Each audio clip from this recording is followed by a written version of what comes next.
Hello, everyone, and peace of Christ to all of you. I hope the voice coming good and clear. Uh, we pray to the Lord that today is going to be a blessing day for all of us to keep us safe. Christian, Muslims, Hindus, Buddhas, all of human being, they are the children of God, and God, He loved them and He want to save them. The problem is that a human being, he is very greedy. He don't want to be saved. Human being sometimes is the same as like someone. He is from the fire department. He come to your house. He knock at your home. He say, please leave the house. It's going to cut in fire. You say, no, I don't believe you. I'm not going to go. Don't worry about me. Just go. And then the fire comes. Human being is very greedy, very arrogant, and he do a lot of bad things to himself. It's not God doing bad things to you. It's you. You do that. And yesterday, if you remember, we spoke about the free will.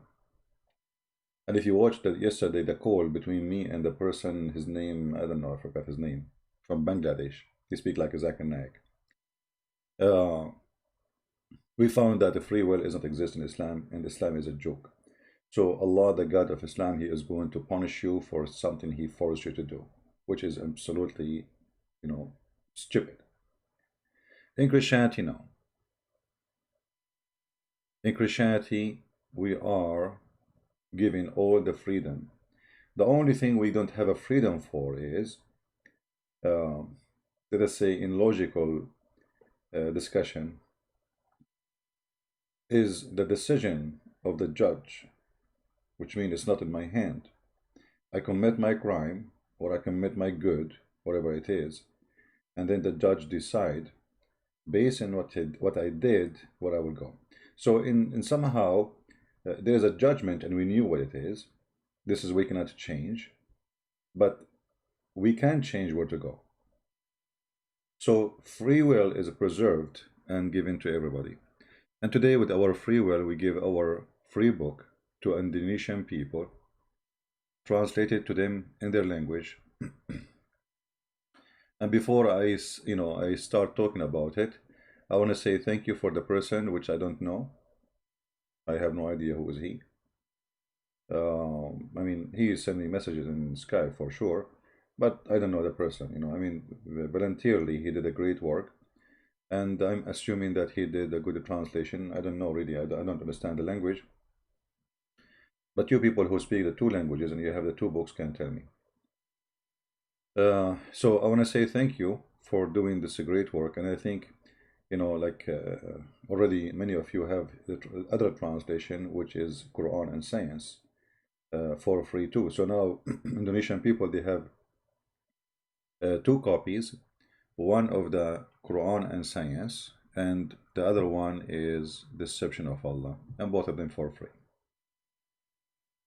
Now, why it's important to have it for free? You see, people like me, we have little support, and the little support come.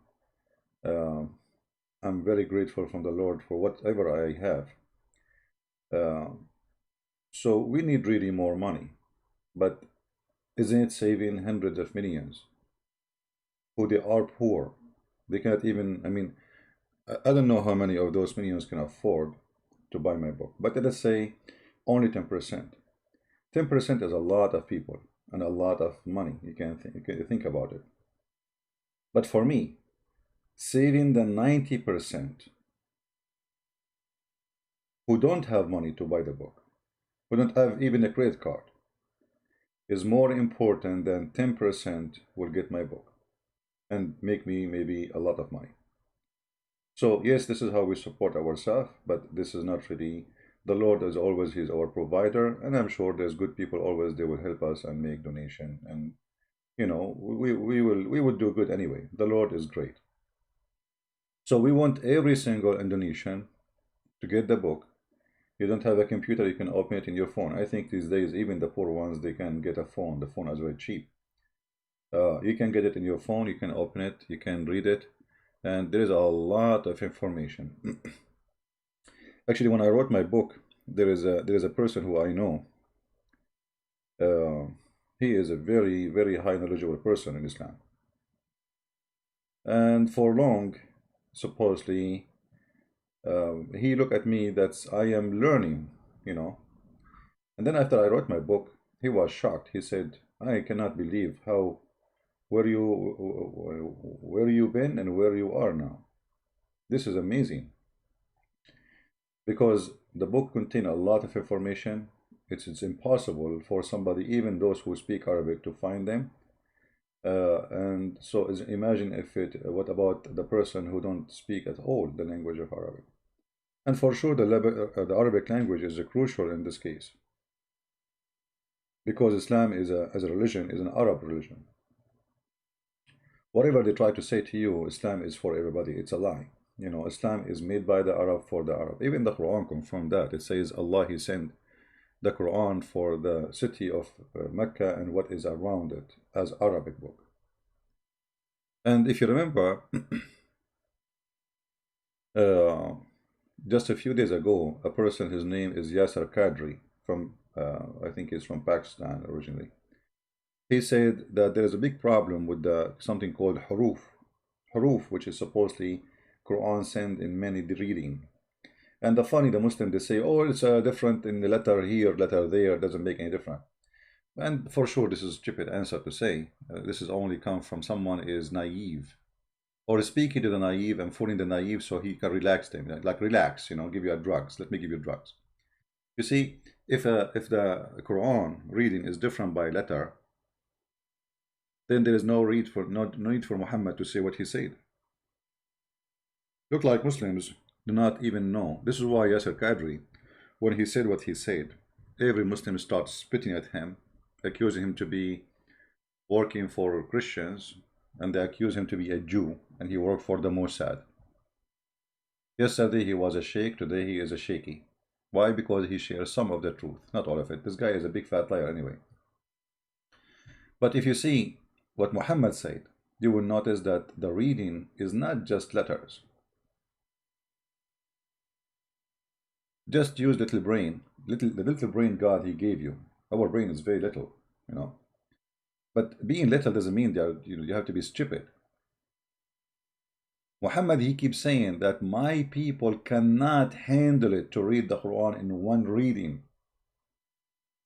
which means Islam cannot exist if we have only one recitation.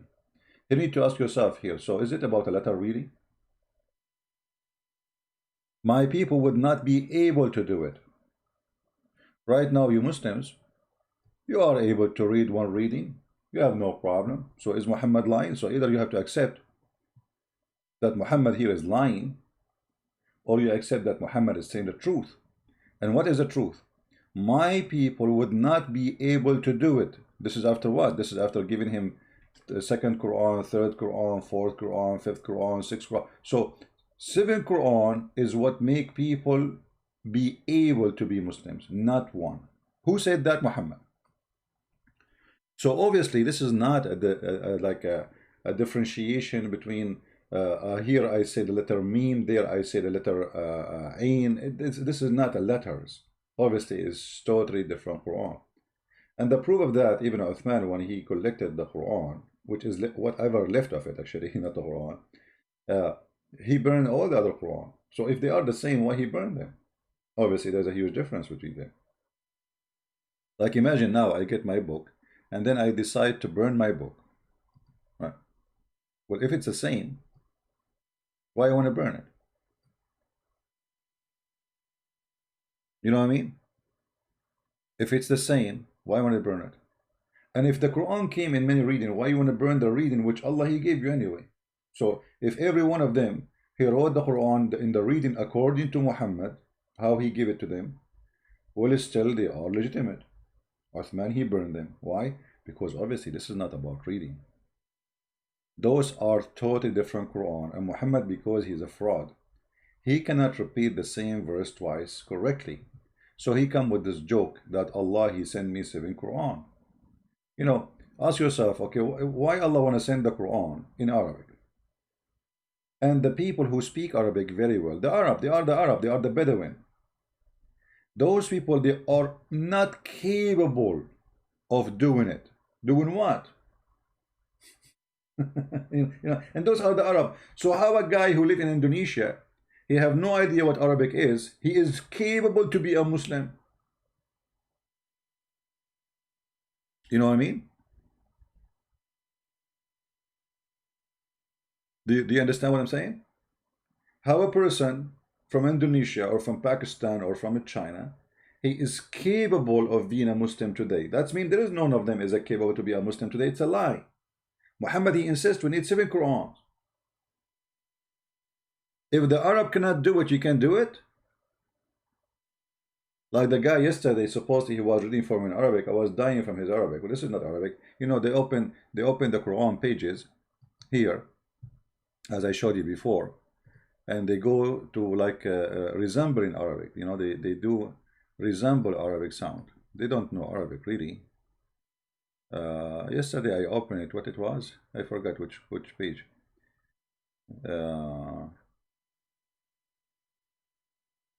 Yeah, anyway, it's here somewhere, like, you know, where they're making the sound of the Arab or reading Arabic, but it is not Arabic, you know.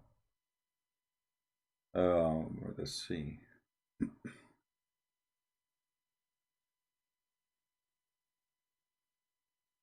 And you know, if Quran, if Allah gave the Quran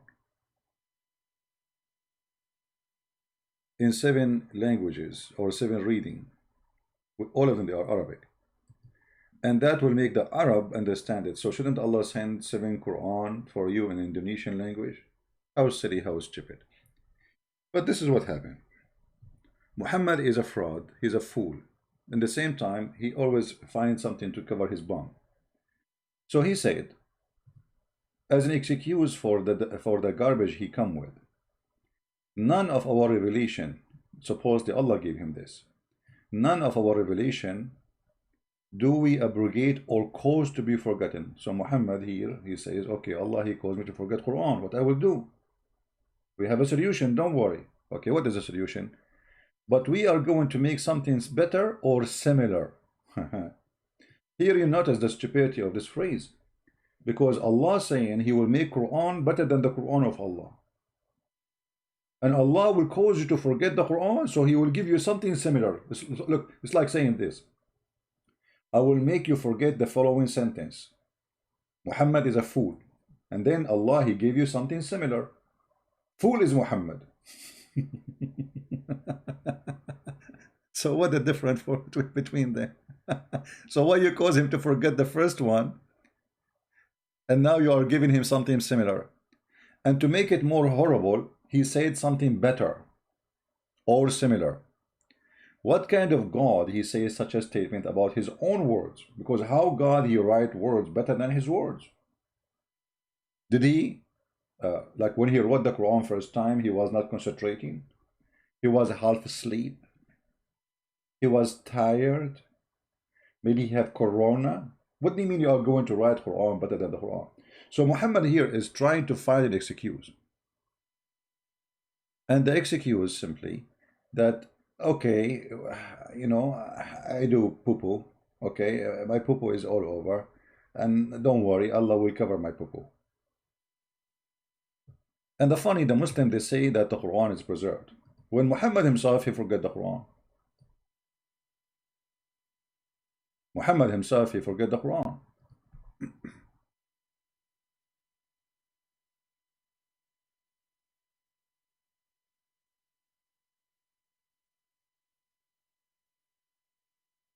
Let us see the hadith.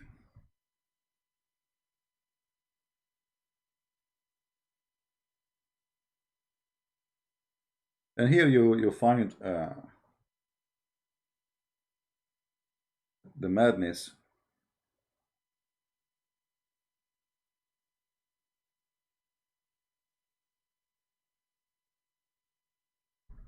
Look at this.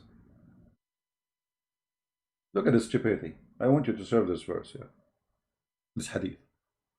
The Prophet said, why does any one of the people say, I have forgotten such and such verse of the Quran? He, in fact, caused by Allah to forget it. Unbelievable. Did we lose connection? I hope not. Okay, my connection is up and down, so I hope it will be fine soon. Yeah. Guys, is my voice coming? So as you see here, Muhammad saying, if any of you forget the Quran, don't say I forgot the Quran. Allah caused you to forget the Quran. Now question, why Allah will cause a believer to forget the Quran? Is that a gain? Isn't this stupid? It's like saying Jesus make me forget his command. I mean, so he gave me a command, and then he make me forget the command. What is that? Are we talking about a God? He is coming from a 6 years old school. So Allah is the one who caused the Muhammadan to forget the Quran.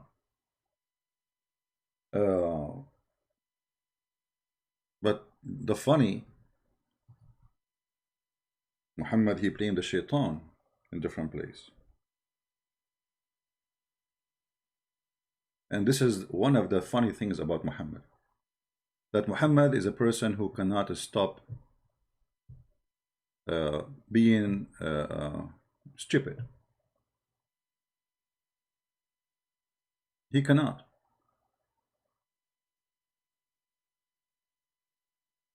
Is it the shaitan who make you forget, or it is Allah who make you forget? Here it says it's Allah. In different place, it is the shaitan. Let me show you some example.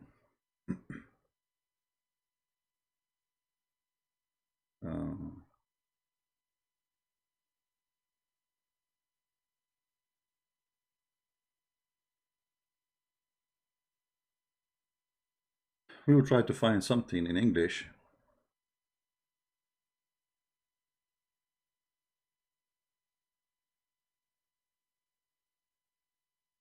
Actually, let us go to the Quran first, because they cannot say the Quran is not accepted. You know them.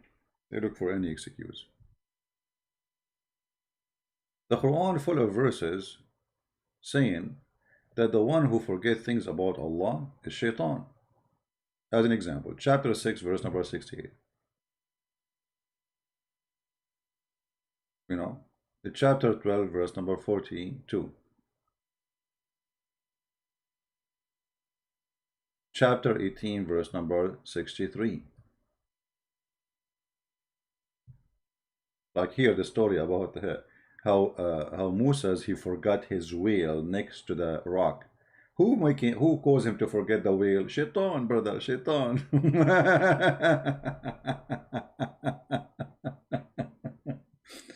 You know, Muhammad, he have one of things funny about him. He blame anything either in shaitan or in the Jews. So at least now he is not saying the Jews. Because why? Because the guy he's talking about is a Jew. That would be funny if he blamed Moses that he forgot the whale because of a Jew, when Moses himself is a Jew. So who is the one who caused me to forget my whale? It's not a fish, it's a whale. Shaitan, brother. Shaitan. Okay, who is the one who caused you to forget Quran? Allah, brother. Okay, hold on. Shaitan caused you to forget silly stuff, and he will not make you forget the Quran. So how people commit sin? Because they remember the Quran very well? In fact, no. The Quran confirmed that shaitan make you do that, and that's why we say Muhammad is a fraud. He cannot repeat. He don't remember what he said yesterday. The evil one. This is false translation. It's not, doesn't say evil one. It says the shaitan has got better of them. So he has made them lose remembrance of Allah. Anything have to do with Allah, isn't it the Quran is the first thing to do with Allah? So in one statement it's the Quran, it is Allah who make you forget the Quran. In another statement it is shaitan who make you forget the Quran. Right?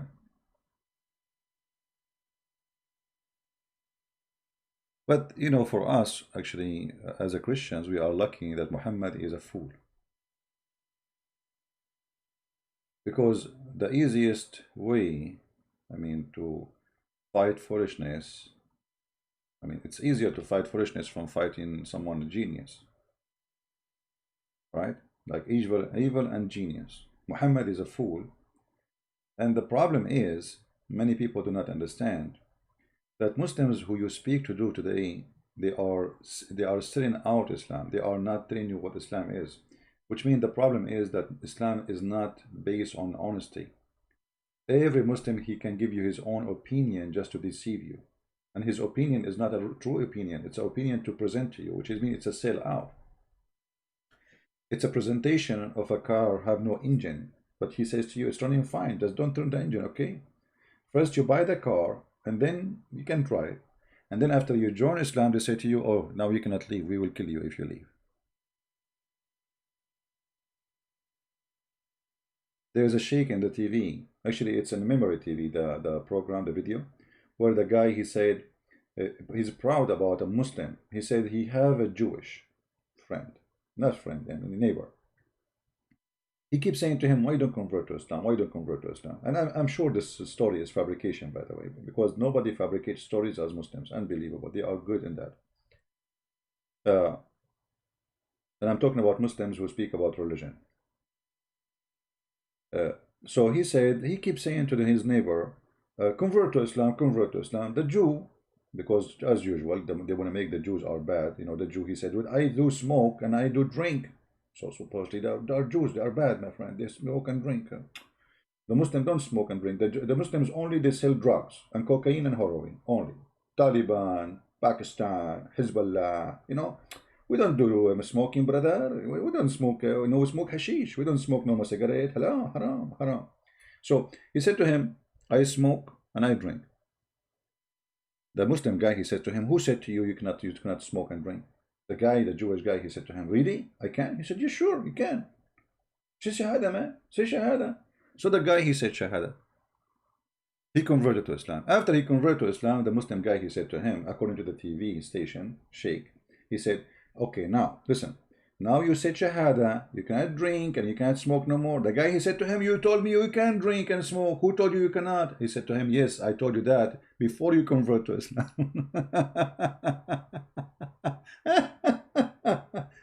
Religion of the devil. And the Sheikh is proud about how smart this Muslim, he made this person convert to Islam, not knowing what he is signing for. You see the deception? So when you speak to Muslims, those who they claim to do da'wah, which is mean like to invite you to convert to Islam, because today they cannot force you to convert to Islam by the sword. If they could, they would do it, trust me. Like what they did in Iraq, in Syria. You know, in Iraq, the Shia, they sent letters to the Christians in Iraq saying you have 3 days, either you convert or you pay jizya. The Sunni did the same to the Christians in Iraq. Either you pay jizya or you convert. The same in Syria. So when they have upper-handed power, they can do it and they will force it on you. But because majority now, they cannot. So what is the solution? The solution is a fraud, is to fool you, is to lie to you. Right? So we have to be smart, we have to be careful, and you know, this is why you see when I speak to a Muslim, he don't answer. He will never answer. Yesterday I asked a question, how many times? For almost half hour. Today I said to the guy from Bangladesh, today I opened my computer, I went live on air. I am exposing Muhammad, calling him a fraud. Is it me who decide to do that by my free will, or Allah forced me? He will not answer. You remember? Do you remember yesterday? The video from yesterday, it's, you know, guys, you have short memory. Did Allah make you forget? Brother, did Allah make you forget? He caused you to forget what happened yesterday? So why you don't want to answer? Because the answer is embarrassing. The answer, yes, Allah caused me. Allah forced me to open my computer, go live on air, say what I say about Muhammad, and which make it Islam a stupid religion. So you will send me to hell because you made me go live on air, expose Muhammad, spank Muhammad, and then you will punish me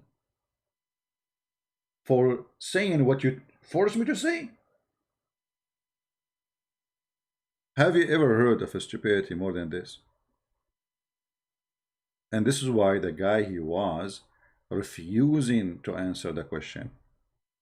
For a very simple question is enough to destroy all their cult. Let me see if I can play a little part of it. Actually, I'm not planning to go long, but as you know, I love really staying with you and sharing some education because my voice is tired.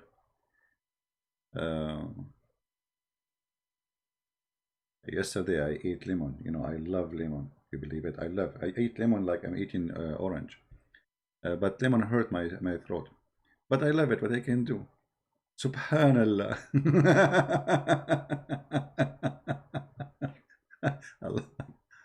All right. Yeah, let us go there.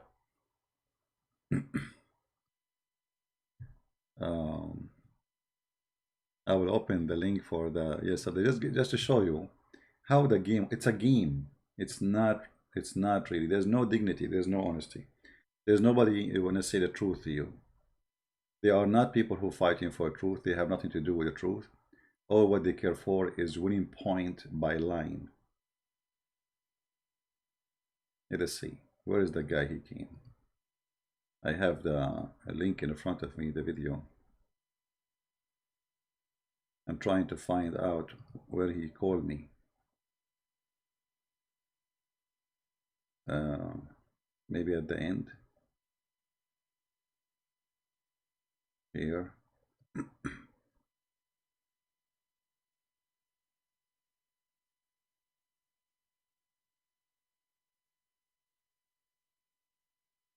Get the answer of this question. I already said I will ask a shaykh or I will study it and I will get that because I am not expert in hadith, I am expert in Quran. So a child who commit no sin, yet he will go to hell. Why? Because Allah decided to him before he was created, like Adam, 40 years before he created him, where he will be. So Islam is a stupid cult. It doesn't matter if you commit sin or not. It doesn't matter if you pray or not. You will go to hell if Allah decides to do so. My dear, yeah, to be honest, my dear brother, I have got the point. I have to study the hadith, this hadith particularly, okay? Because I have not yet studied this hadith. I should study. He need to study the hadith. I mean, what's wrong with you? You see, when you show them, like it's like you go in the stage and you are going to play boxing, and now he got a hit in his 2 eyes, and one in the head, and one in the nuts. So what he will say? He cannot say I lost. You say, I mean, what kind of a debate you say? I want to study this. What study? It's in front of you. Study it. Go ahead. But by saying such a statement, he escape a big disaster. You see how smart the evil is sometimes? So if you are a normal average person who is not skilled with cornering those liars, he can escape you easy. So what try to do, they cover themselves by oil, so you cannot hold them. You know, you cannot hold me. Okay? I'm slippery. So they play the slippery game with you. Why you don't want to answer? Because it's embarrassing. Then later on I shall answer. No. You see, no. What do you mean you need to study? Hold on. I'm not giving you a book to study. It's a few lines. Hold on. You see how this is how you escape the conversation, because now we have a shot in the head. Muhammad proving to be false, and now you are saying to me, I need to study this hadith. Take your time. I'm listening. Go ahead. Study it. Go ahead. Yeah, of course. I shall study this hadith. I already. It does not mean if I don't give the answer. My friend, no, don't go. No. You see, because here we go. So the second we show you that Islam is a stupid cult, you said I will study. Are you saying to me? Are you saying to me what my prophet here he said is very stupid? I need to study it. Are you saying that? This is not the case, my dear brother. So why you are saying I need to study it? Because why you are getting so confused? Hold on. Because when you say to me, I showed you the first one, the second one, you did not say I need to study it. The second I shot you in the head, you say I need to study it. You are trying to run away from it because it's very simple to explain. I mean, there is no need to, there's no doubt about it. A child, he never commits sin. He never even reached the age of No, sin. of course not. Yet he might go. Answer, I said that I shall answer. Okay, where is the I answer? call you. I'm listening. No. Okay, I shall answer. Okay. I did not say I will never answer. No, no, no, no, Please no, no, don't no, no. I don't want you to force me shall to answer. I want you to answer now. No. Is a child, does it? Trust me, I will answer you. Trust me, I will give you an answer. The most stupid cult ever. And then the Muslims, in order to solve those problems, they have to fabricate 1,000 lies to cover the first lie Muhammad has said.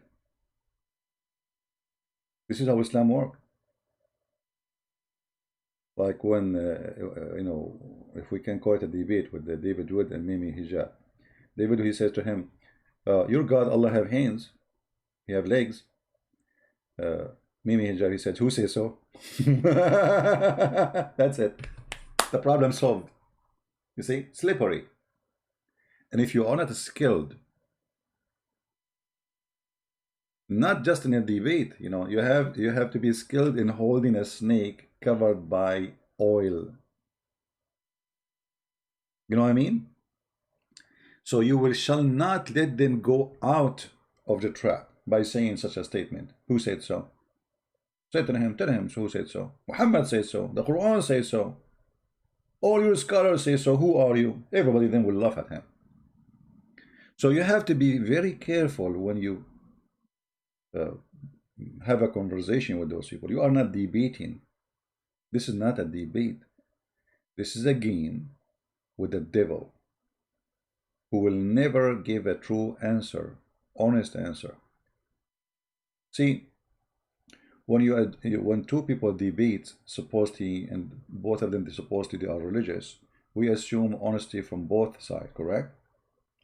Like if I'm going to debate a Hindu priest, and I assume that Hindus, they have a value that to lie. I'm assuming that, especially as you as a priest or a Buddha. But you cannot assume that with a Muslim sheikh.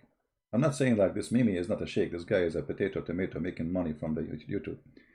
None of them, as those people, are people of knowledge. You know, they have the kid Mimi. He says to me, "Did you say this to the Muslim women?" What I said, suckle me. I was quoting your prophet, and it was your Muslim women who was saying Jesus, he have sexual relationship with his mother. Filthy coward. Video editors. This is the standard, and not only that, even their own Muslim sheikhs, they play with their audio and their video. So they cut the video of Yasser Qadri. The guy, he was the master of Mimi Hijab for all those years. He go with him like a puppy. He go in the car, start asking questions. Should we Muslims do this? Should we Muslims do that? So if the guy is not your master, why you are asking what we should do? But the second the guy starts saying something truthful, which I believe it was a mistake. What I mean by a mistake, I mean he made a mistake by being truthful for 2 minutes. This is not right, brother. You know, how dare you to be truthful for 2 minutes? 2 minutes will cost you a lot. All right, guys, don't thank me for the book. Thank the Lord that the Lord, he provide to us always the truth, and he used us for the good we can do. Each one of you, like somebody saying thank you for the book, each one of you, he can do something where he is. Maybe you don't have too much knowledge of Islam, but now you have a book. You have a lot of answers. You can refute their scientific miracles. You have, I mean, you have anything to defeat anything about Islam so easy. And actually, the reason I believe that Muslims don't want to get close to me, especially those who claim to have knowledge, is my books and my videos. The second they see who is the one they are going to deal with, the same second they decide to run away.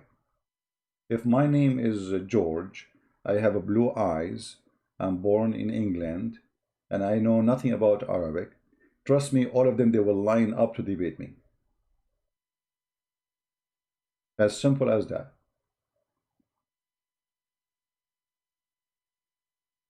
The problem is, he's an Arab, he speaks Arabic, he knew way more than we can imagine we know, and he can surprise us anytime with an answer. So what we can do, the only option to claim victory is to avoid him. How we can avoid him? We call him liar, we make videos supposedly refuting him, but those videos are funny and jokers. Because if you are a man, call me and prove me wrong. Right? Do you think really if those people, they have the ability to prove me wrong, they will hesitate for a second to call me? Just think about it. How come I open my Skype and I say, okay, who wanna call me? Anyone. You can. And even I offer them that I will never hang up on you. I will treat you nicely, especially those names who claim to be knowledgeable.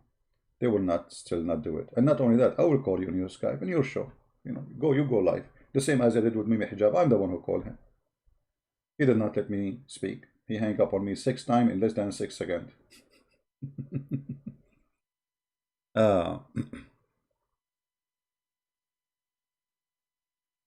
Dr. Yasser Kadri and other scholars must step down, resign. First, my friend, Yasser Kadri is not a scholar. None of them is a scholar. They are jokers. They are pretenders. You see, a scholar, look like these days a scholar is anyone. He's holding an iPad in his hand. No. None of those people is a scholar. They are just in the business of Islam. And having a PhD, once I decide to, somebody told me, why you don't do PhD? I said, why? He said, at least, it's like a title, PhD in Islam. So I said, no, not a bad idea. So they gave me a name of a university. It's a friend, I'm a person actually from YouTube. They gave me a name of a Christian university, and they transferred me to the one is in charge of this department. And then I spoke to him.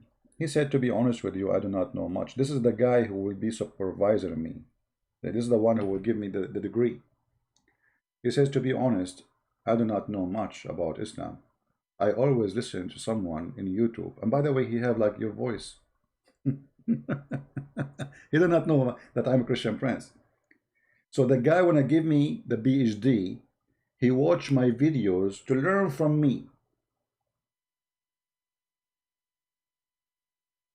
As he said, by the way, he have like your accent and even your voice, like very close actually. We're speaking over the phone.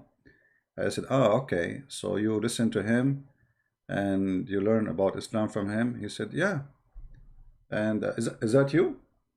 I said, okay, you know what, I will think about it. I did not answer him. I will think about it and I will call you later. We will see. All right.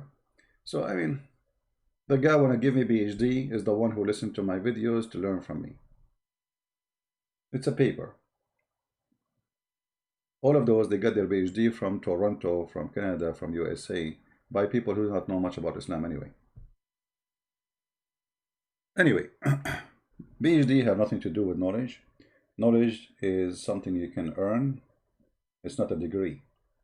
Actually, I noticed that people who have degrees, they are very short of knowledge, because usually a degree is focusing in something very specific. And degree is about you memorizing, especially when it's come to something have nothing to do with philosophy. Like philosophy is something you have to think. You have to be a deep thinker, like logical, etc. But when it comes to religion or history, it's about memorizing things and go to the exam, write down what is written in the textbook, and you pass. That's it. That doesn't mean you have knowledge.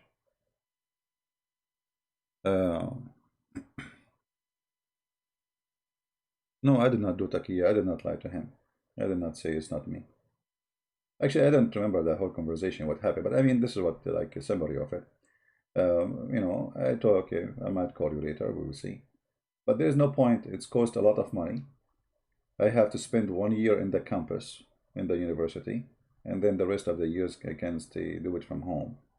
So all this money for what? To get a piece of paper and it will add nothing to me except doctor. I don't want it. No.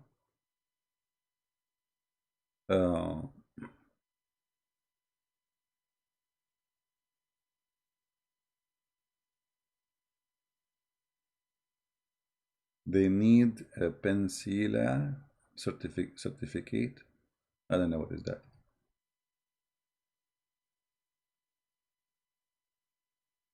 Are you a PhD in Sharia? No, I don't have a PhD. I got my degree in Islamic law, civil law.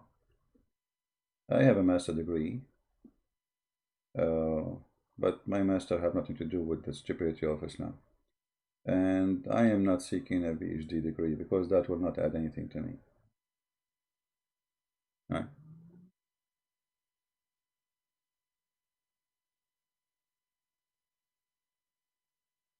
His channel got banned? Yeah, well, you have to deal with it. It's okay, he can open a new one and people will come.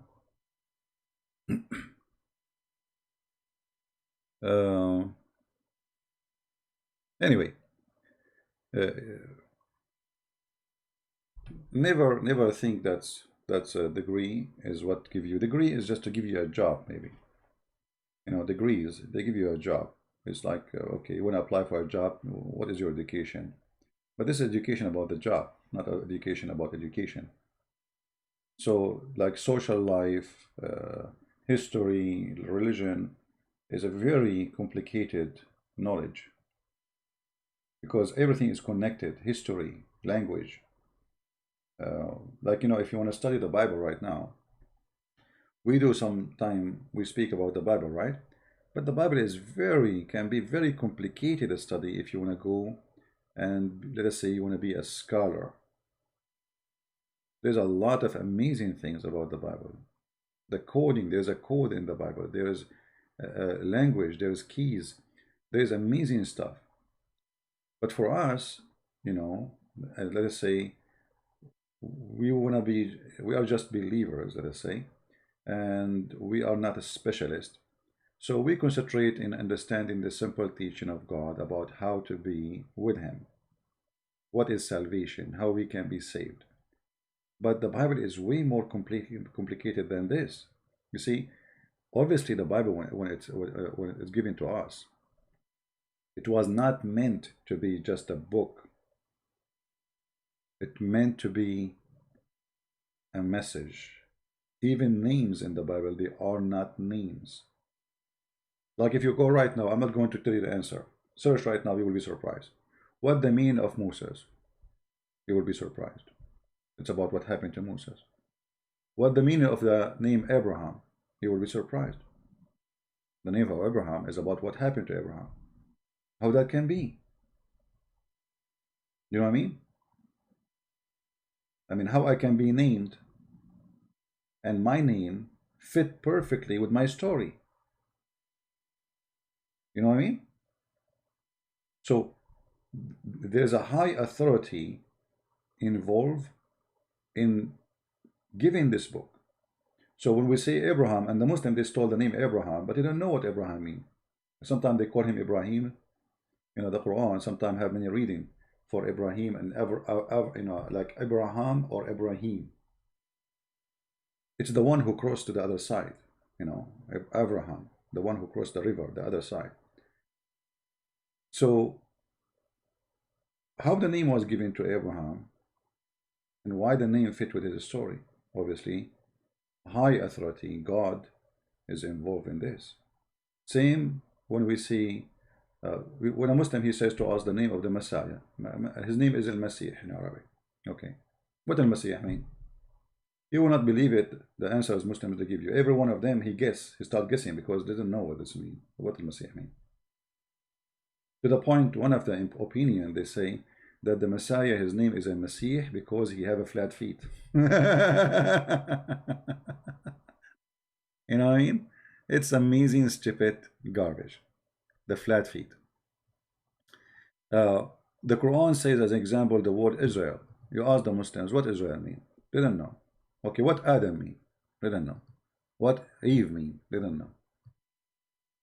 But if you search, you will be amazed. All those are not names. None of those are names, actually. None of those are names.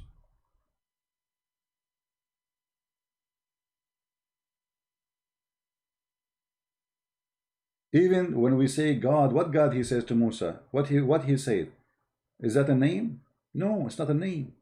He told him, what, okay, what's your name? What I will tell my people. He did not give really a name.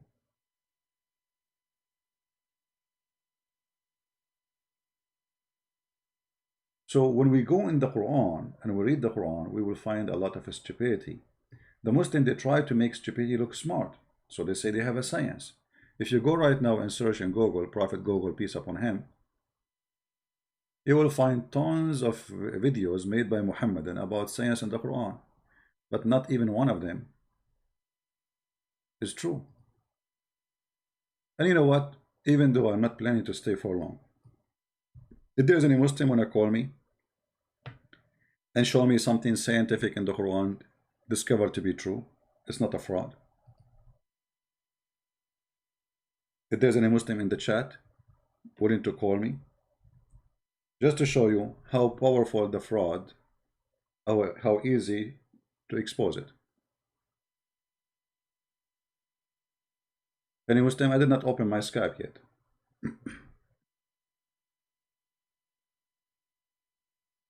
Do we have any Muhammadan?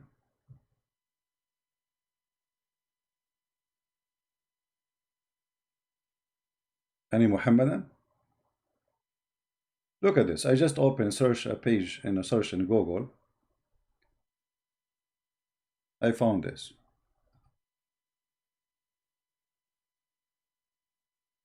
Seven mind-blowing scientific facts mentioned in the Quran. It's mind-blowing. My head is blowing, my friend. You should see what happened to my head.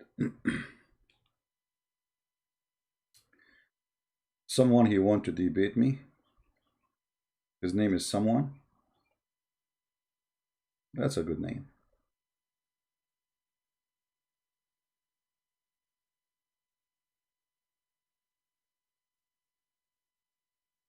Okay, let us log in Skype.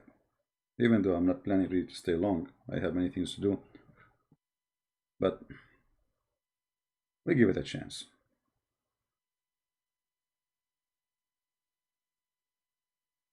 What's his name? The guy who wanna debate me. I don't see anyone texting me. Text me there, my friend.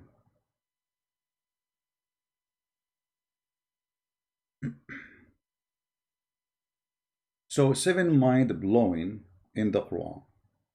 Okay. What are those 7 mind-blowing? Aren't you really curious now to see what they are? Let us see. The origin of the universe, brother. Really? The Quran speak about the origin of the universe? How is that? Let us see. All right.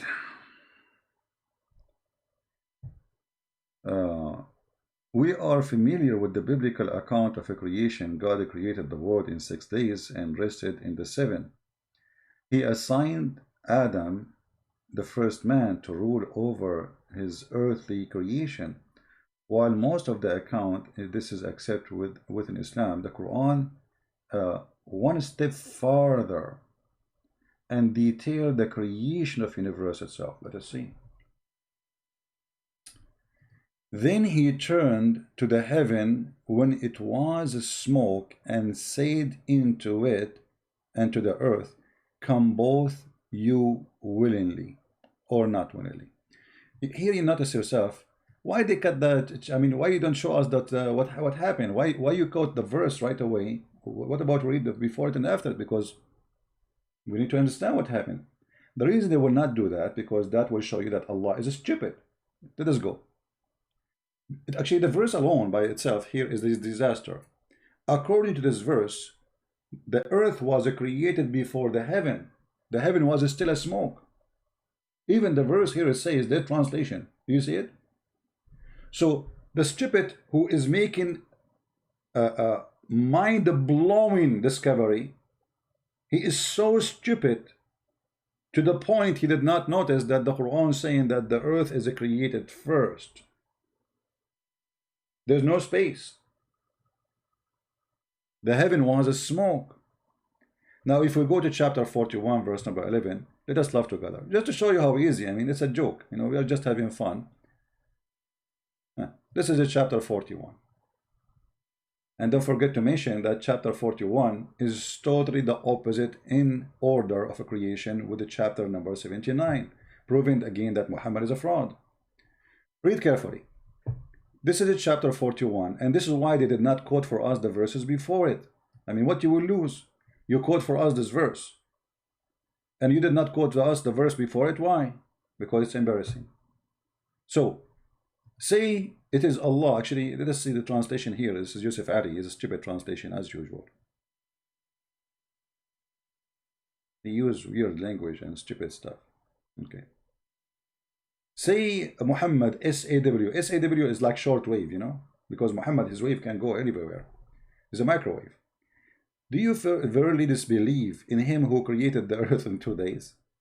The earth created in 2 days. Are you sure?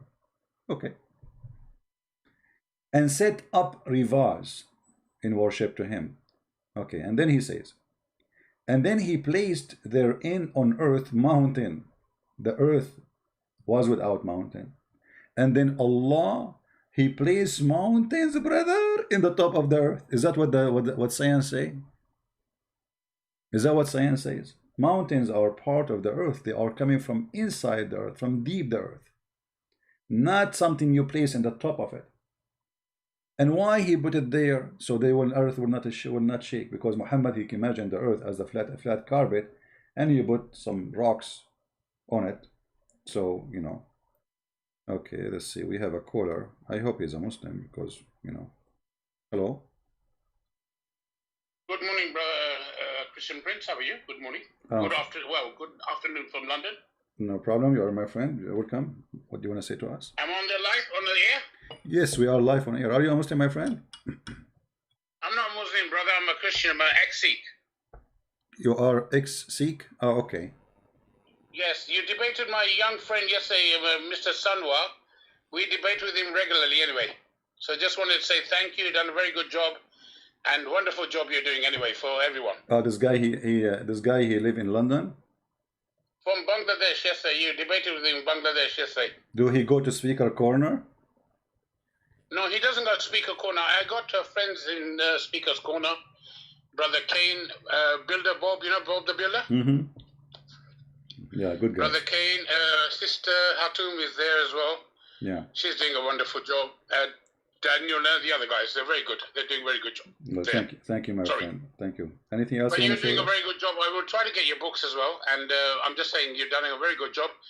Brother, is it possible to look at sometimes to look at the hadith as well? You don't show the hadith. Am I right? Which hadith you want? You know, when you're looking at the hadith, when you're looking, sometimes I can't see the hadith. Is it not possible looking at hadith? We can follow the hadith as well? I mean, always I show the hadith. I'm not sure what you mean. I always show them in the screen. No, because sometimes you go very fast. I can't see the hadith. That's no problem. I do follow you sometimes, mostly.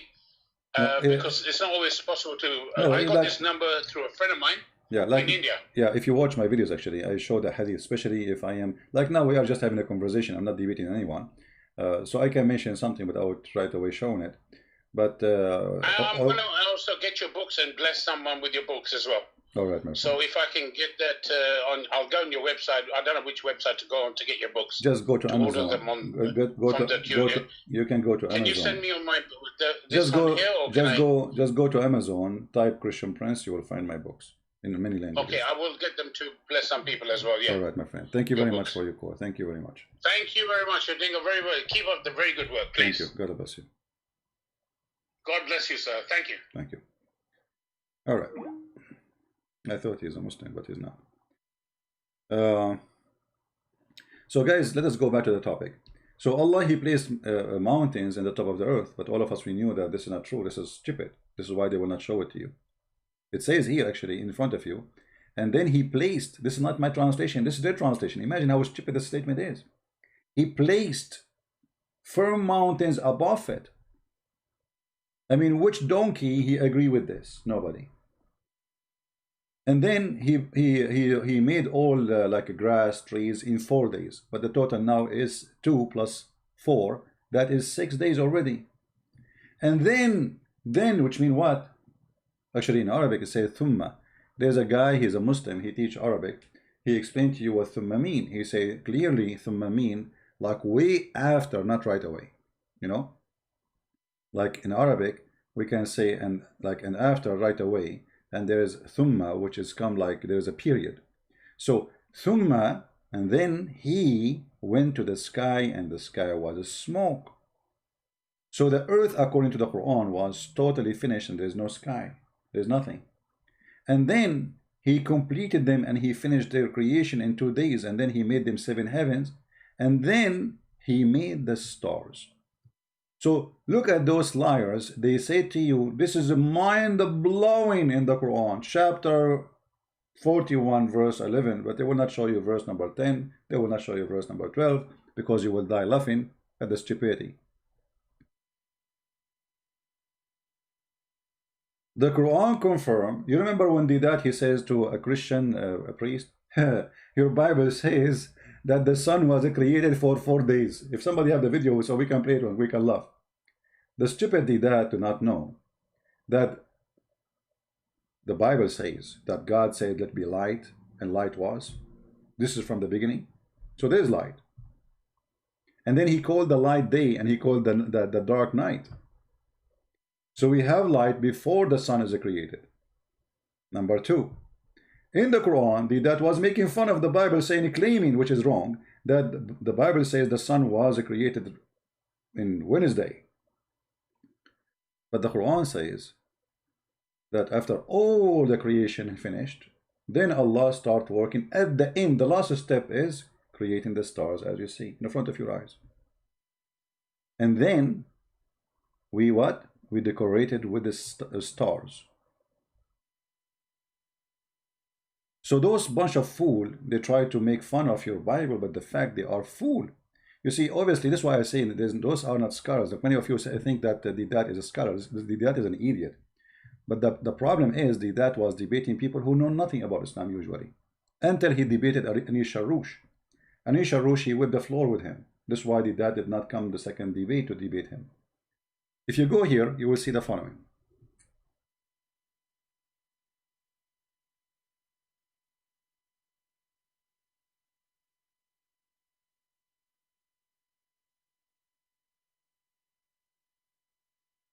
So when the dad in the stage was saying, so the sun was created Wednesday, you know, imagine if I was in the stage and I say, you idiot, you just made fun of your prophet. You are a certified donkey. This is Muhammad talking, saying, Allah the Exalted, the Glorious, created the clay on Saturday, created the mountains on Sunday, created the trees on Monday, created the things entirely in labor on Tuesday, and created the light in Wednesday. Do you see it? That was making fun of Christians. So what was the problem here? The problem that we Christians, we did not educate ourselves before we debate a religion. I mean, how you want to debate a religion? You don't know anything about it. You know what I mean? That is showing you some arrogance of some Christians who don't want to go and debate without knowing what they are debating. Hello? Yes, my friend, go ahead. Christian, but I will have in 2 hours a debate with a Muslim.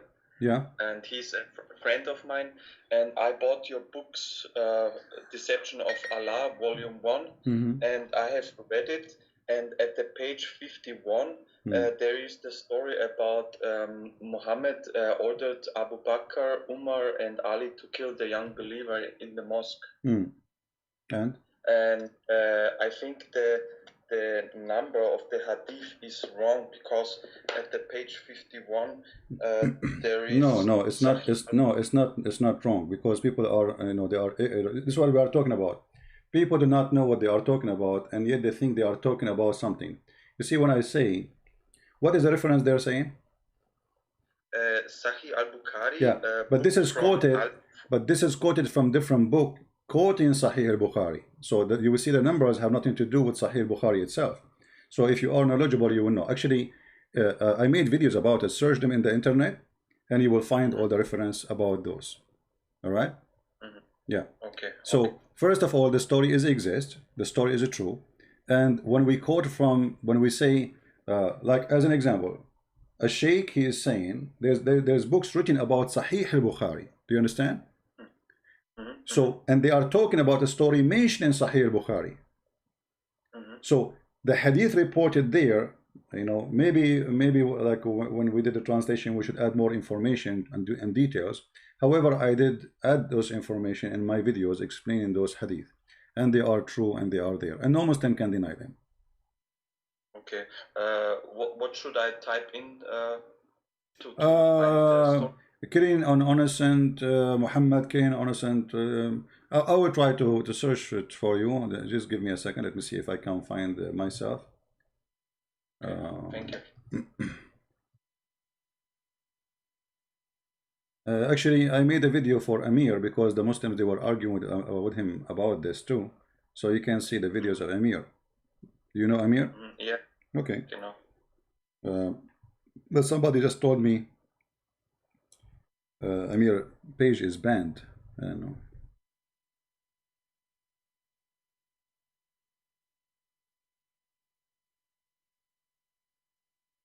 Let us see if I can find something.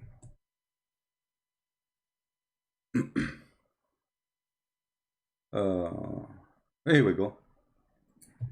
You see, I just searched for in YouTube. You can do the same, my friend. Muhammad, okay. Muhammad ordering. Search for the. So you can see it in the screen. Muhammad order the killing of innocent of a good Muslim, Christian prince. You see, this is not my channel. Those are people who download my videos. All right. Okay. Yeah. So you can go and watch this video and, you know, see the reference. All right. Okay. Now I see it. Here different. Here there's different title, but I think it's the same. Yeah, but maybe here this is a long one. This one is a short one. Is easier. Search for it, you will find it. You know. So just to not to repeat the same thing over. You know. The Muslims always they try to argue. Like the same happened. We have a guy. His name is Fifi. Guys, you remember Fifi? Fifi, yes. the sister of Mimi. Yes. So he said the introduction of a Christian Prince book nowhere can be found in Fathul in the book in Fathul Bari. You know, I was quoting different book speaking about Fathul Bari. You see, but he's stupid. He's a dummy. So we went to Fathul Bari and we showed him the quotation. So when a Muslim scholar he quote something, a story mentioned, and he mentioned that Sahih al-Bukhari, he have examples of that. This is not my quotation. This is the Muslim quotation. I'm just presenting to you what Muslims they believe. You know. So in order to avoid, they say, oh, we cannot find in Sahih Bukhari because they are arrogant and stupid. They do not know what they are talking about. This is not even there. It's not Sahih al-Bukhari. I'm quoting. It's a book speaking about Sahih al-Bukhari.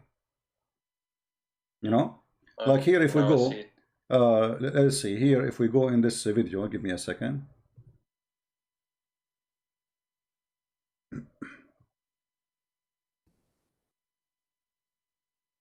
I will skip the intro with the music so we don't waste our time.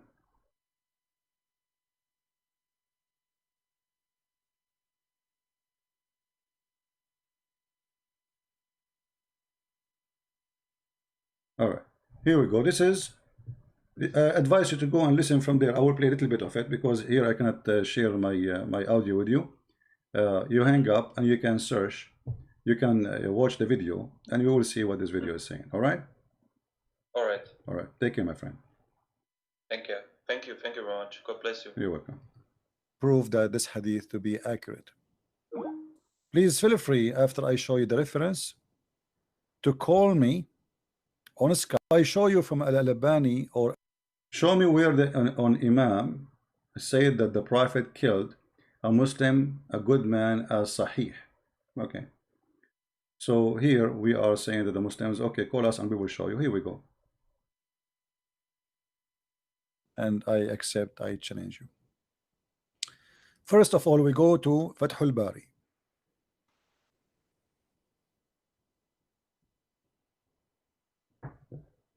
You will see in Fathul Bari, it says the following.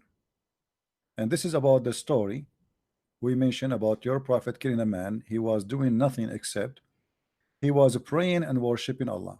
See, this is the book of Fathul Bari of the explanation of Sahih al-Bukhari. The dummies, they think I'm talking about the numbers is coming from al-Bukhari, when the fact this is Fathul Bari explanation of al-Bukhari.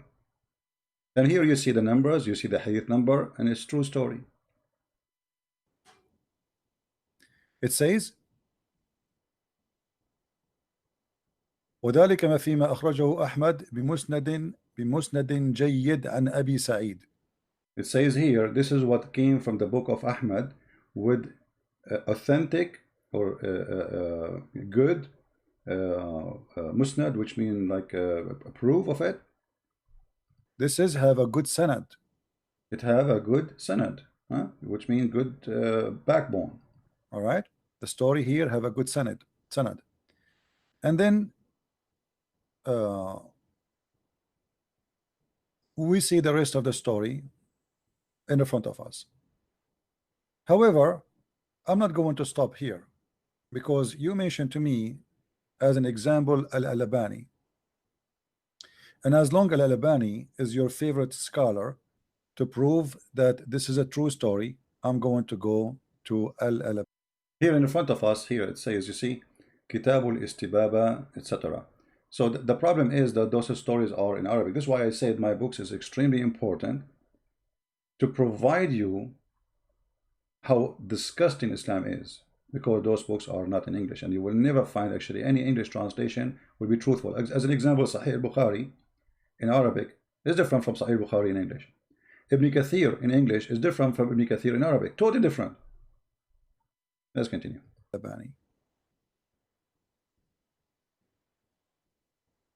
Bingo. This is Al-Albani.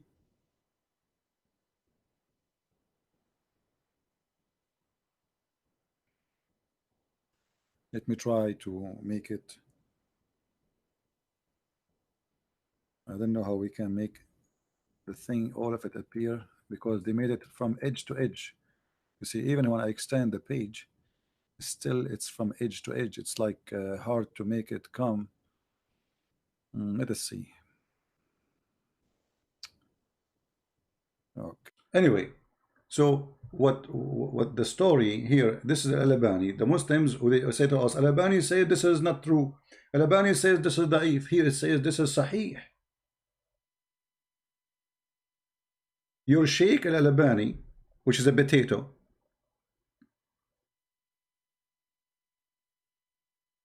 and this guy, by the way, he did, you know, like he did not die a long time ago. I mean, this is not but Muslim, he's a big shot for the Muslims, no problem. He says this is sahih. It's in front of your eyes.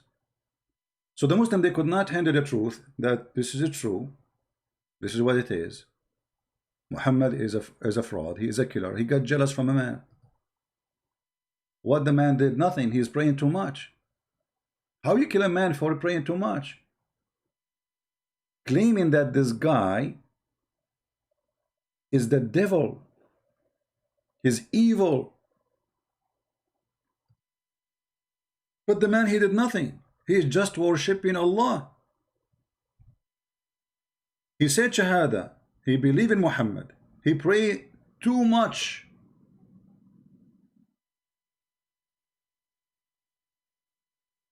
And what happened? Muhammad came to his companion and he found him speaking about this man, how amazing he is. Obviously, Muhammad is evil. He found that this person causing a threat. People, they like him. Uh-oh, tomorrow he might claim to be a prophet like me. So what I will do? Let me kill him.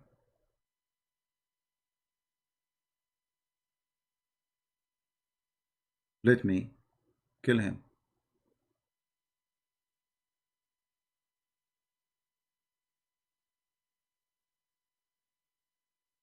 So when the Muslim, they say those hadith are not accepted, and here the funny, the Muslim, he says to me, he made a challenge, if you show me that this is sahih, I will leave Islam.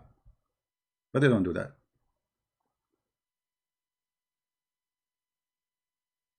Somebody told them you cannot find this is not sahih. Even some of them, they say it's not true, it's not exist. It's not there. And then how embarrassing. How embarrassing.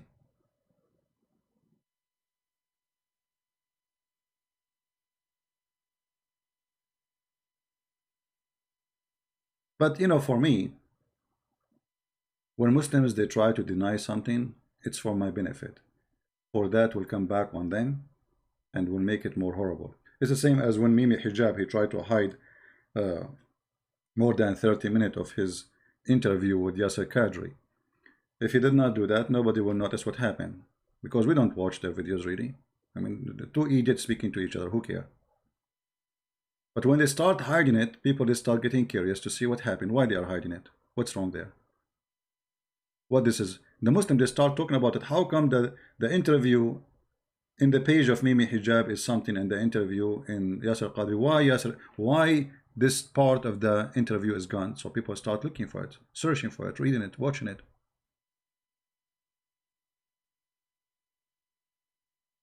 So when a Muslim, they try to deny it, they get themselves in trouble, not us. And here we go. You said if it's sahih. You see, in the beginning of the video, the guy, he posted saying, if this is sahih, I will leave Islam, brother. I challenge you, brother. It says here in front of you, As-Silsila Sahiha, Al-Albani. Al-Kitab, even the name of the book, the Sahih of Hadith. As-Silsila Sahiha. Who is the author? Muhammad Nasiruddin Al-Albani. What volume? Volume number 7. Page number, I think this is 657.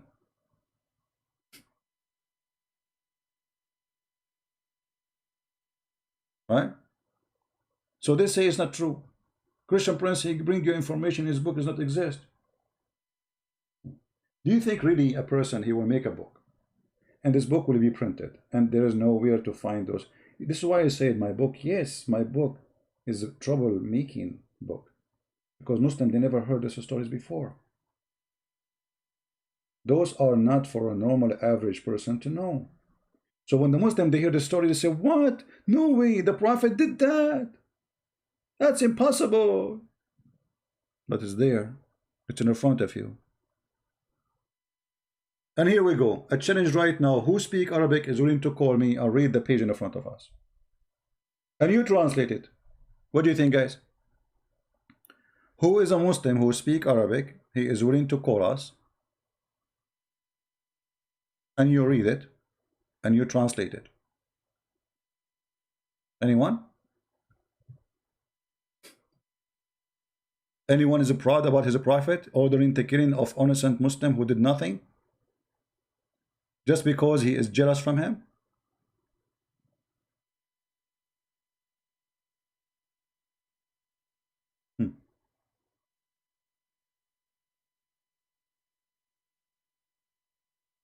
And even, guys, the story is saying that one after one from the companion of the faithful Muhammad, they go inside the mosque to kill the guy. The guy don't stop praying. Ali, he went to kill him. He found him praying. Umar want to kill him. He found him praying. Abu Bakr want to kill him. He found him praying. The guy is praying. And this is why Muhammad want to kill him, because this guy is too much.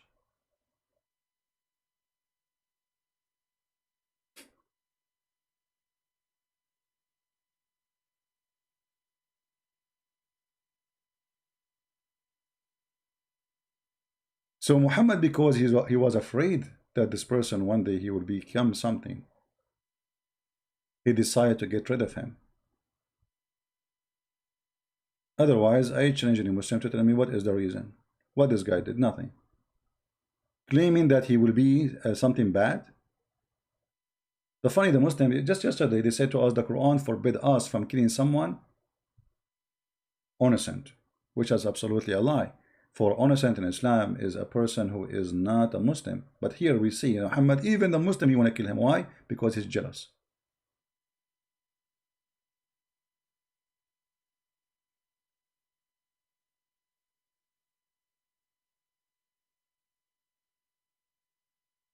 That's all.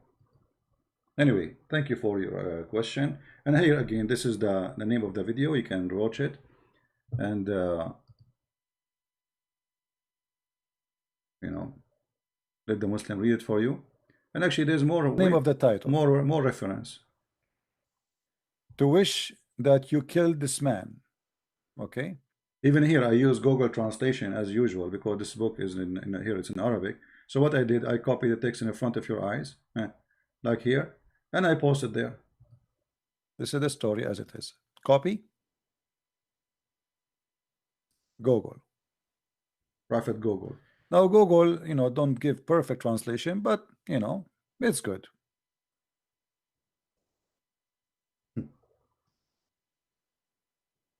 Anyway, this is the name of the title. Sahih. The title is Sahih. Even the top it says Sahih, right? You see the translation of the Google, it says Sahih, which means right, correct, authentic.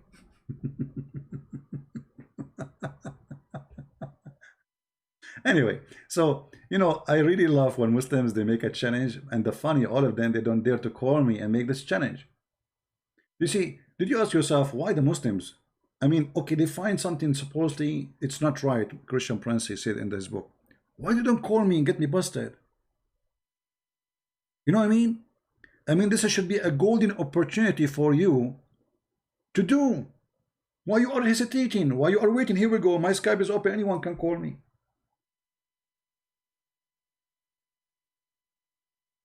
Do you understand how bad their situation? Your situation is very bad, my friend. So this guy, he don't know what he's talking about, brother. The story is not true. Call him, get him busted right now. They don't dare because they knew I'm not lying. It's in front of you. They say it's weak. It says Sahih. In front of us, it says Sahih. So what do you mean weak?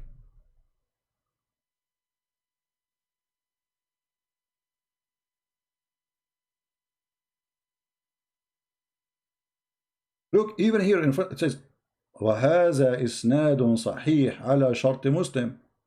And this is an authentic Sahih in the condition of Muslim, which means according to Muslims. وَقَالَ الْهَيْثَمِي, chapter 6, verse number 225. وَرَوَاهُ أَحْمَدْ وَالطَّبَرَانِي. It's mentioned by Imam Ahmad and Tabarani. وَرِجَالُ أَحْمَدْ رِجَالُ الصَّحِيحِ. And the men of Ahmad, they are Sahih, authentic. Anyway, look like we have no Muslims to call, so I'm going to log on of Skype, you know. And thank you for the callers. There's only one reason stopping Muslims from calling me: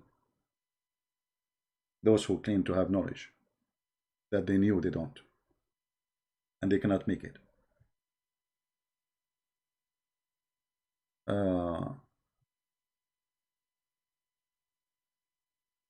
First of all, you are not proving anything. You see, here we go. Just to show you the stupidity of those who have a specialty in Islam, yet he don't have high school. Suddenly he is a scholar. This is Abbas saying, first you prove nothing. What do you mean prove nothing? The guy, he is praying to Allah. Why you kill him? You see how they skip the stupidity? You just said you prove nothing. I just showed you your prophet killing an innocent Muslim, not the enemy. And then you say you are saying that God in the Bible never authorized the killing of innocent. You see the stupidity here is amazing in the Quran and in Muslims when they speak about the Bible. As an example, chapter 5 verse number 21, it's Allah who ordered Moses and his army to go and slaughter the Jews, to slaughter the Palestinians. So why they are being ordered to be slaughtered? According to Islam, they are not innocent, for they don't worship God. And here you see the double standard. The Jews, they have war with their neighbors. Their neighbors, they enslave them, they kill them, they rape them, they steal their money, they steal their property, they invade their synagogue, they destroy their synagogue. And then when the Jews, they attack and they kill their children. They kill their children. And they enslave their children. Actually, the only nation we knew in history, the whole nation taken into slavery, is the Jews. once by the Egyptian and once by the Assyrian. So when the Jews, they do the same to their enemies, for Abbas, this is current of innocent people.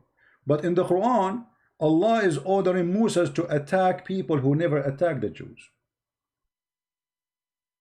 Never have a problem with the Jews. Allah, He assigned the land to the Jews. And He said to them, O my people, enter the Holy Land which Allah assigned into you.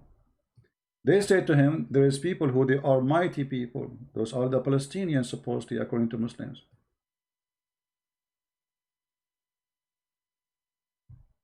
Allah told them, go and assault them. Okay, who is inside those walls, inside those towns? Children, women, old men, young men, all kind of people.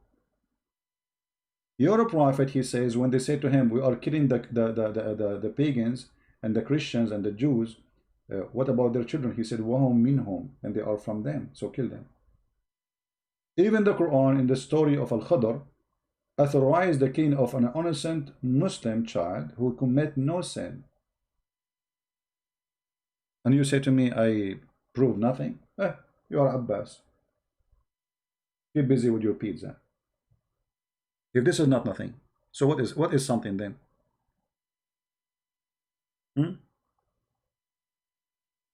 This is Allah. And not only that, when the Jews refused to slaughter the Palestinians, Allah, He made the Jews lost their way for 40 years. 40 years in the desert. Why? Because they did not slaughter the Palestinians. Read it carefully. Allah said, therefore, the land will be out of their reach for 40 years. Why? Read the verses before it. For they refused to go and assault the Palestinians. Only 2 Jews, they want to do jihad with Moses. Let me tell you the name of the 2 Jews. The first one, his name is Jack Shalom Az-Zarqawi. And the second one, his name is Jack Shalom Osama bin Laden. Those are the 2 only companions of Moshe who want to do jihad according to the Quran. From all the Jews, only 2 they want to do jihad. Only 2. I mean, don't you think this is too much a stupid story?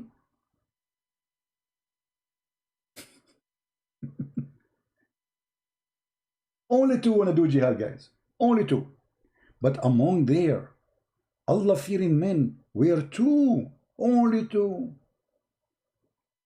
A guy who have a nation, he is a leader of a nation, an army. Only 2. What happened to the rest? They were wearing jeans, delivering pizza, making holes in it, going to the speaker corner, like Mimi Hijab, with the holes in his jeans, fashion.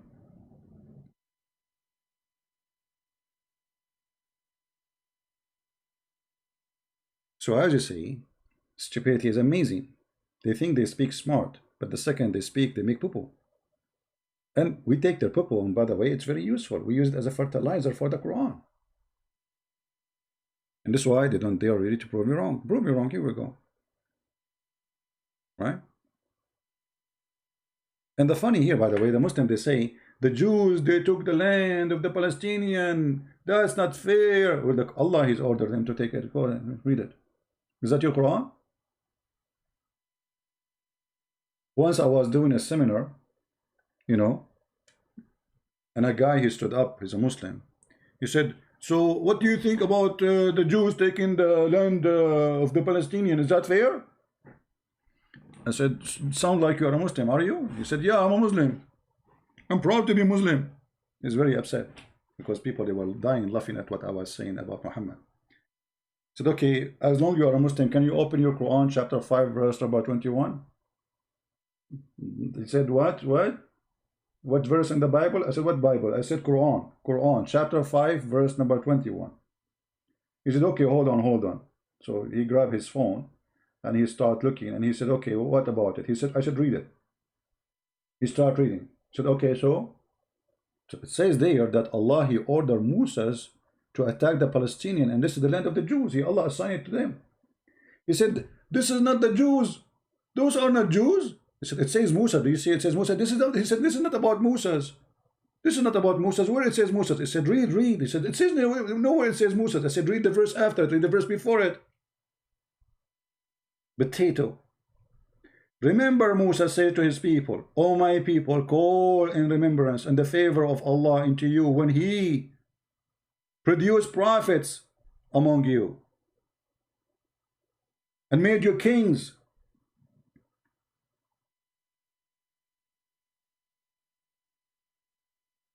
When Musa said, the second he saw that, he said like a chicken, and everybody started laughing. So the Quran confirmed that the land of the Jews is the land of the Jews. And by the way, until the 7th century, not a single Arab, he belonged to this land. The Muslims, they came, and not a single person in that land speak Arabic. Not in Israel, not in Syria, not in Iraq, not in Egypt, not in Morocco, not in Algeria, not in Libya. Nowhere. The invasion of the Arab, they took over. Islam is about making you an Arab potato, which means you are their potato. Still they will not consider you as an Arab, by the way. As an example, if you go to Saudi Arabia and you are an Egyptian, with my respect to all Egyptians, they make fun of you just because you are Egyptian. You are not an Arab. Even those Muslims, the funny, they call themselves Arab. You see, I mean, how do you lose your dignity when you became a Muslim? How you deny your heritage? And because Muhammad, he said, the one who is proud about his inheritance, tell him go and bite the penis of your father. Imagine how filthy, scumbag this person is. Bite the penis of your father? This is how prophets they speak. And then the Muslim, they will quote me and they will edit my video and say, did you say that? Bite the penis of your father?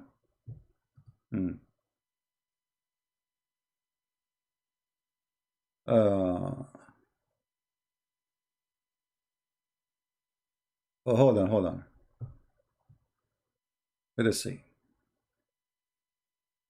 So you Christian, you hide behind Islam. My friend, it's you who hide behind the Christianity.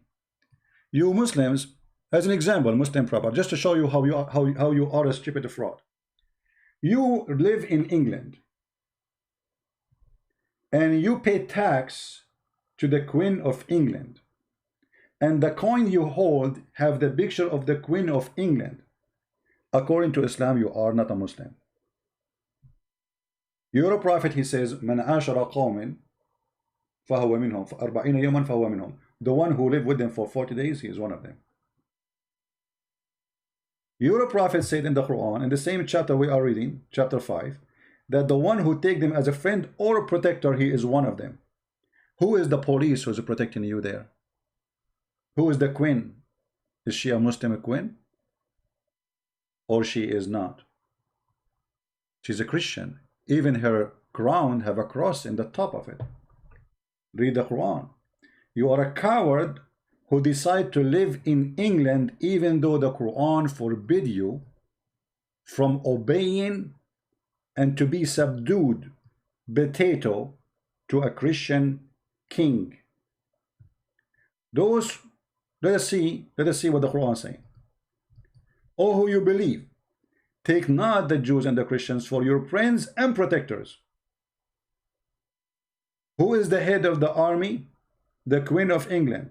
Who is the Queen of England? She is a Christian. Who is the protectors? Are the Christians. They are but friends and protectors for each other. And he among you that turn to them for friendship is of them. So who is the hypocrite here? You are just a potato who decided to work selling pizza, delivering pizza in London, for that more honorable for you from being someone living in Pakistan, which means living in the Christian land, selling pizza or delivering pizza is way more honorable, give you more respect as a human being from living between the Muslims. And ask yourself why. How come you cannot find respect in your country where its majority are Muslims and the king is Muslim or president? How come you find that you are respected in a Christian land? for Islam is filthy cult. Do you see it? All those Muslims who live in England, in America, and they claim that they are Muslims according to the Quran, they are not. The verse in the front of you, does it say, guys, that the one he among you who take them in a friends or protection is one of them? It says that. That's it. You are one of them. Hypocrite. They don't want to see this verse. Don't show us the verse. This is embarrassing. Erdogan, he joined the NATO. Well, according to the Quran, Erdogan is not a Muslim no more. And the one before him was the Muslim. And the one before him, whoever, from the beginning, they are in the NATO. How you can join the NATO? It says the one who joined them is one of them. Do you see it? Qatar, they have the biggest base ever for USA Army in the Middle East. Who is the protectors of Qatar? USA. The Quran, the Prince of Qatar is a Muslim Brotherhood. This is #1 supporter for the Muslim Brotherhood in the world. Him and Erdogan. But both of them, they have American base all over their countries. American base and other Christian countries base. But the Quran forbid them from doing that. Why? For this is hypocrisy and this is taqiyya. So they legalize it, saying, oh, we have to do taqiyya, we are weak. We need them. Turkey without America is nothing, is dead. Actually, the only source of income Turkey is enjoying is the NATO and the refugee right now. There's no tourism no more because of Corona. The thing is dead. Trump, if he make a tweet about Turkey, the currency of Turkey dropped horribly just by a tweet. This is telling you how weak this country is. I mean, how in the world a foreign president, he make a tweet about your country and your economy is gone by a tweet? If a tweet do this to your economy, what about a fart? What if Donald Trump, he fought at Turkey?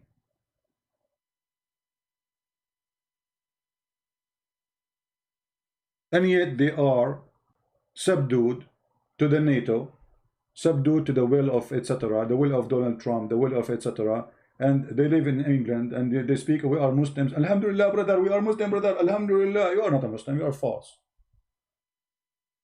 When the last time you practiced Sharia law? Never. When? Never. Never, never. Even in the Middle East, they don't practice Sharia law. Where? Even in Saudi Arabia, they don't practice it. I go to Saudi Arabia, I don't pay jizya. Do you dare to force me to pay jizya? Let us see. Try it.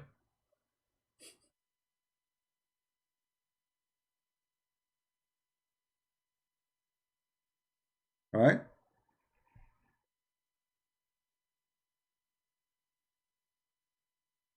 And you know, the second we start talking about the filthy Muhammad, they start talking about European occupying countries. What does this have to do with Jesus? Secondly, it's you Muslims who invite them to occupy countries, like what happened in Iraq.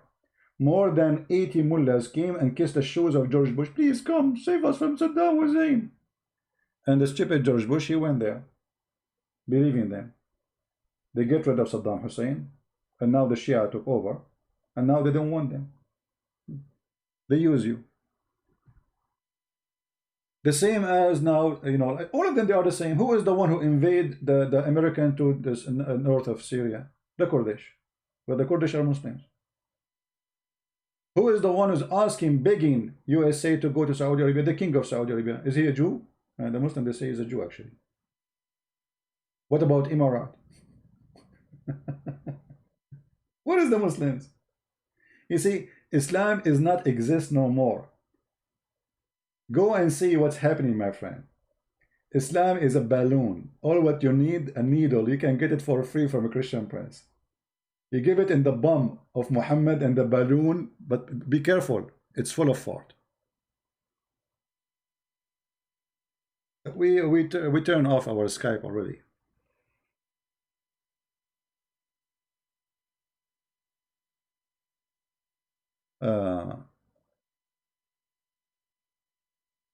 Guys, look at this guy. He's talking about filthy pagan ideology. I mean, those people, they kiss stones, they go around the stones, they look at stone, and the hadith says that the stone is the right hand of Allah, and yet they call us pagan. You believe it? Do you believe it? They are the one who kiss a stone. They are the one who believe that touching a stone erases your sin. Imagine how pagan you are, pagan to the bones. You are pagan to the bones.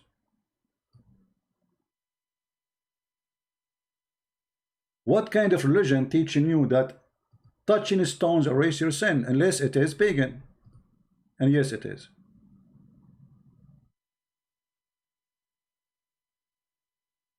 Yes, it is. Let us go and see some of the pagan practice, as long as Abbas talking about pagan.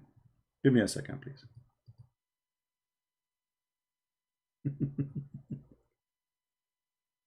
I love it when a Muslim speak about pagan. Let us see.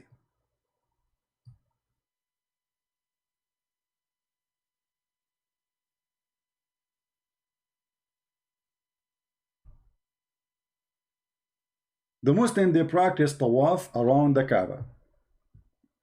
Why? Because there's a black stone there.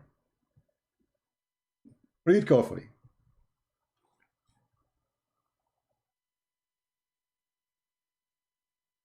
We used to worship stones, and when we found a better stone, then the first one, we would throw the first one and take the better one, the later one. But if we could not get a stone, then we would collect some earth soil and bring a sheep milk and mix it with it. And then what we do? We perform tawaf around it. This is exactly what you do. Tawaf is a pagan practice. Stone is a pagan practice. Kissing stones is a pagan practice. Exist before Islam, exist by Islam, exist with Muhammad, and Muhammad, he make it as part of Islam. Do you see it? And yet this idiot, he call us pagan. Who is the pagan? Why? Jesus says worship stones, kiss stones. Did Jesus kiss stones and says this stone erase your sin if you kiss it? Like Muhammad?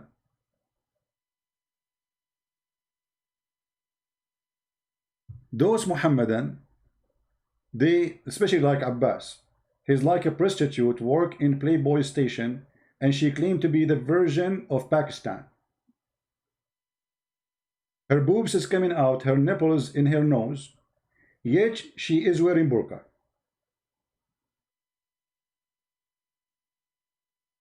I'm just describing for you how I see their hypocrisy. Even the wife of the Prophet, she was accused to be a whore by the Muslims.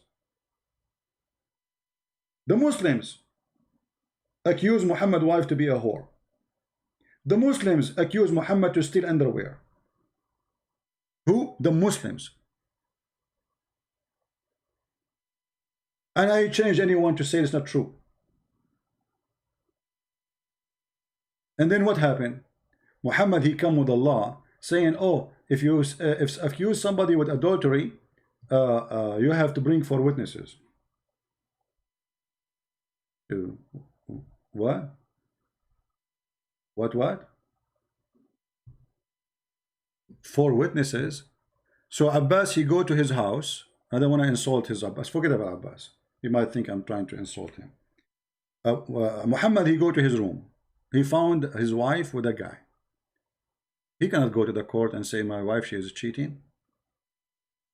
He need to bring 4 guys. And those 4 guys, they have to see the private part. Going in, excuse my language.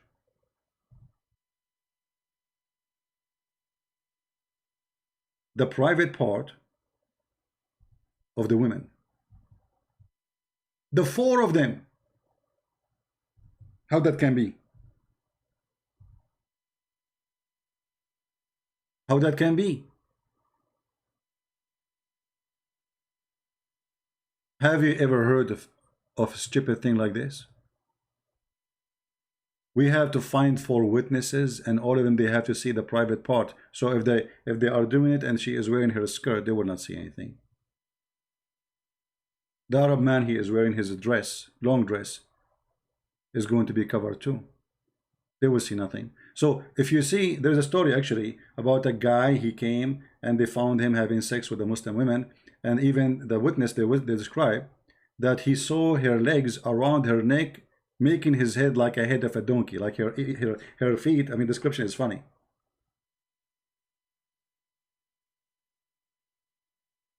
Still is not accepted. Did you see it going in? No. And then Muhammad, he ordered to beat them. This is the most stupid religion. Just to give you an example.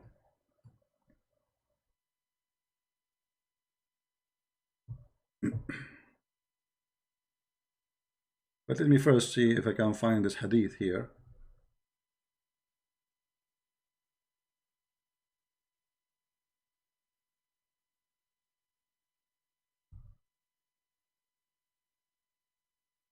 Here we go. Guys, look at this madness. A Jew brought to a woman, blah, blah, blah, blah, blah, okay, fornication. And then, okay, they are telling him, okay, we found that this woman, she is doing, etc., you know, blah, blah, blah, blah, blah, blah, blah, blah, blah, blah, blah, blah. And then they said to Muhammad that we found the private part of the man going inside the private part of the women. Read carefully. The Jews brought a man and a woman of them who had committed fornication. He said, bring me two learned men of yours. So they brought the two sons of Suraya. He adjured them and said, how do you think about the matter of those two persons bear witnesses to the effect that they have seen his sexual organ in her in her female organ between two brackets penetrated, like the pen go inside the inkwell when enclosed in its case. Look at the description. Look at this description. They will be stoned to death. He asked, what? He asked, what is there which prevent you from stoning them? They replied, our rule has gone, so we disapprove of killing, or their rule. I mean, look at the stupidity. Isn't it the same hadith says that in different place Muhammad, he swear by the Torah, and the story was about a person who put his finger over where the story, the fornicator to be stoned to death. You see that? You see how they lie? Then the Messenger of Allah said, then called 4 witnesses. Muhammad asked for 4 witnesses. And those 4 witnesses, they have to see the same. They have to see the pen going inside the inkwell, which is in this case the penis. And here we need to ask ourselves a question. If a woman, she get raped, how she can prove that she is raped? She need to bring 4 witnesses?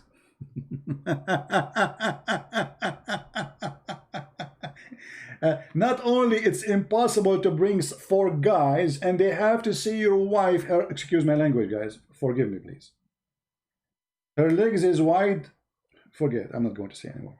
You know what I'm talking about. How you can prove such adultery?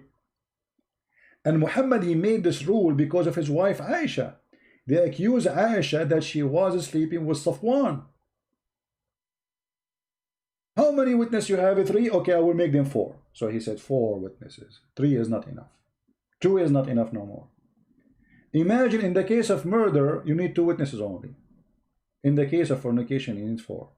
And what for? They have to see the private part of the man going inside the private part of the woman, which is impossible. I mean, why the guy will wait for you? The second he hears somebody coming in the door, he stop. Or he keep it in, excuse my language. You saw nothing. You have to see it going in and out. Now, how many of you have the hadith? Did the admin post the hadith for you? Who won the hadith? And this is sahih. They cannot say it's weak. Stupidity is amazing, as I say. This is why I say, If a fool like Muhammad can fool you, how fool are you? Again, guys, for those who just join us, if you are an Indonesian, don't forget. I was going to make this video 5 minutes, you guys. What you did to me? Just to announce that we have a book for free. You guys are something. So now the one who will download the video, please cut the video and make short part about the book only so people can download. All right? So those who just join us right now, we have our book for free in the Indonesian language. Now, sometimes I say Basha language, sometimes I say, is it Bahasa or Basha? I'm not sure. Bahasa?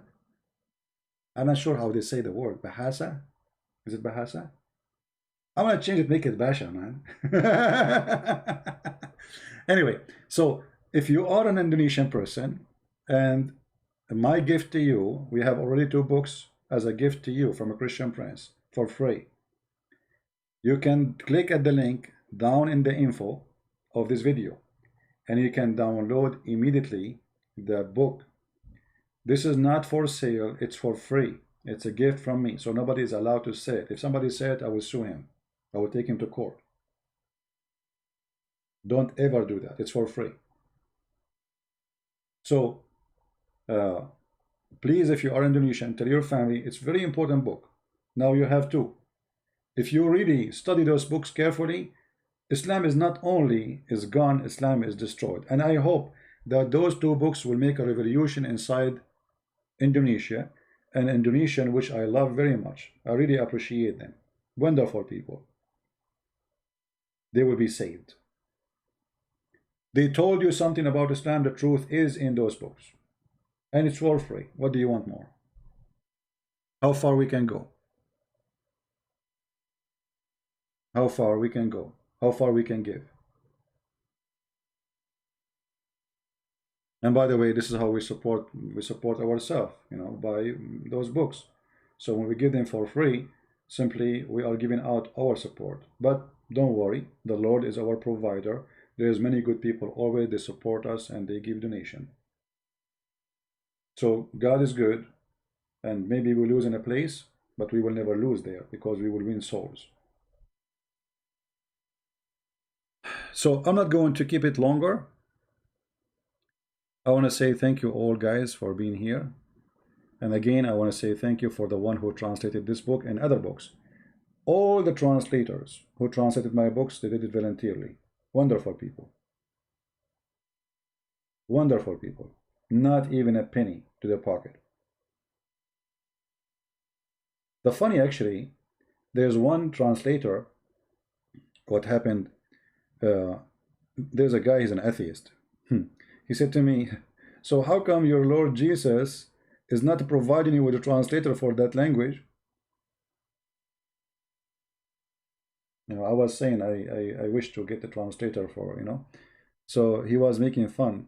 I opened my email, and I mean the message I have in the form I have. I found somebody offering me to translate the book, and actually it was even from like I don't know, a few hours ago or a day before. I forgot. But isn't it amazing? The guy, he was making fun of me for saying, okay, how come your God is not listening to you? You want to translate the book. God is good, and the Lord, he sent us the good ones, and they do volunteer jobs, which is really beautiful. So I'm very thankful for them.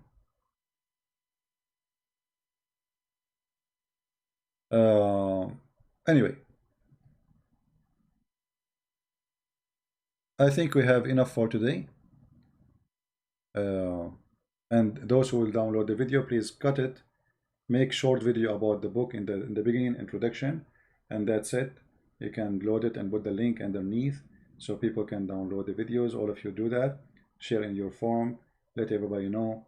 Let Indonesian read it for free, especially Indonesian Muslim pages, because those Indonesian people, they are very nice people, and they don't know better. I mean, they grow in the family, they are Muslims. Since they are kids, they say to them, Muhammad is an amazing man, Allah is a wonderful God. That's it.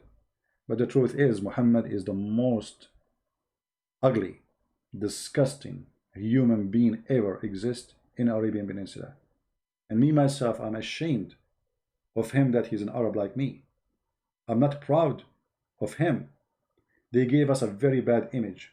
Islam gave us Arab a very bad image, to the point now, the second I say Arab, people don't want to be around me. This is what the filthy Muhammad does. I go in the airport, long line of security. Why? Because of us. This is the truth. Before, people, they used to jump in the airplane as taking a taxi. As simple as that. You used to go to the airplane, nobody even ask you to open your bag.